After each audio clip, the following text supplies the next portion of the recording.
Ibn Battuta और भारतीय शहर। इब्न बतूता ने भारतीय शहरों को उन लोगों के लिए व्यापक अवसरों से भरपूर पाया जिनके पास आवश्यक इच्छा, साधन तथा कौशल था। ये शहर घनी आबादी वाले और समृद्ध थे। इब्न बतूता बताता है कि अधिकांश शहरों में चमक दमक वाले रंगीन बाजार और भीड़ भाड़ वाली सड़कें थीं। इनमें विविध प्रकार की वस्तुएं मिलती हैं। दिल्ली एक विशाल आबादी वाला बड़ा शहर है। बाजार मात्र आर्थिक विनिमय के साधन ही नहीं हैं, बल्कि सामाजिक तथा आर्थिक गतिविधियों के केंद्र भी थे। इतिहासकारों के अनुसार शहर अपनी संपत्ति का बड़ा भाग गांवों के अधिशेष उत्पादन से प्राप्त करते थे। इसका मुख्य कारण मिट्टी का उपजाऊपन था। किसान साल भर में 2 फसलें उगा सकते थे। साथ ही भारत व्यापार तथा वाणिज्य में एशिया के अन्य भागों से भली भांति जुड़ा था। भारतीय कपड़ों में सूती, महीन मलमल, रेशम, जरी तथा साटन की अन्य देशों में भारी मांग थी।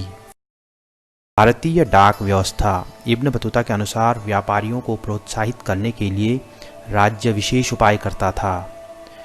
इब्न बतूता डाक प्रणाली की कार्यकुशलता देखकर चकित रह गया था। उसके अनुसार भारत में 2 प्रकार की डाक व्यवस्थाएं हैं। अश्व डाक व्यवस्था, जिसे उलुक कहा जाता है, यह हर 4 मील पर स्थापित राजकीय घोड़ों द्वारा संचालित होती है। पैदल डाक व्यवस्था में प्रति मील 3 अवस्थान होते हैं, जिसे दावा कहा जाता है।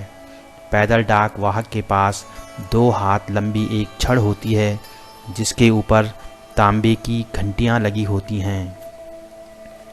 जब संदेशवाहक शहर से यात्रा प्रारंभ करता है तो एक हाथ में पत्र व दूसरे में घंटियों सहित छड़ लिए वह क्षमतानुसार तेज भागता है। जब मंडप में बैठे लोग घंटियों की आवाज़ सुनते हैं तो वे तैयार हो जाते हैं। जैसे ही डाकिया उनके पास पहुंचता है, उनमें से एक पत्र लेकर और तेजी से भागता है, जब तक वह अगले दावा तक नहीं पहुंच जाता। पत्र के अपने गंतव्य तक पहुंचने तक यह प्रक्रिया चलती रहती है। इब्न बतूता ने पहली बार जिन चीज़ों को देखा उनका वर्णन बड़े ही रोचक तरीके से किया। नारियल और पान उसने पहली बार देखे थे। नारियल के वृक्ष को वह सबसे अनोखा व विस्मयकारी वृक्ष बताता है। इनकी तुलना वो खजूर से करता है और नारियल के फल की तुलना मानव सिर से करता है। पान की बेल की तुलना वह अंगूर की बेल से करता है। इसे खाने की विधि भी वह रोचक तरीके से बतलाता है। दिल्ली नगर का प्राचीर। दिल्ली, जिसे तत्कालीन ग्रंथों में अक्सर देहली नाम से इंगित किया गया है, इसका वर्णन इब्न बतूता इस प्रकार से करता है। दिल्ली बड़े क्षेत्र में फैला घनी जनसंख्या वाला शहर है। शहर के चारों ओर बनी प्राचीर अतुलनीय है। नगर का यह अद्वितीय प्राचीर 11 हाथ चौड़ा है। चौकीदारों तथा द्वारपालों के रहने के लिए इसमें कोठरियाँ और मकानात भी बने हैं। अनाज रखने के लिए खत्तियाँ इसी प्राचीर में बनी हैं। यहाँ पर हथियार, बारूद, प्रक्षेपास्त्र तथा घेरेबंदी में काम आने वाला सामान भी रखा है। यहाँ पर रखा अनाज सब प्रकार से सुरक्षित रहता है। बलबन के समय में रखा गया 90 वर्ष पुराना अनाज आज तक सुरक्षित हालत में है। गोदामों में प्रकाश पहुँचाने के लिए रोशनदान बने हैं।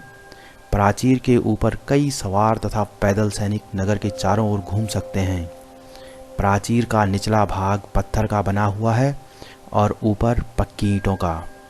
नगर के 28 द्वार हैं। इनमें से बदाऊं दरवाज़ा सबसे बड़ा है। मांडवी दरवाजे के भीतर अनाज मंडी है और गुल दरवाजे के आगे बाग है।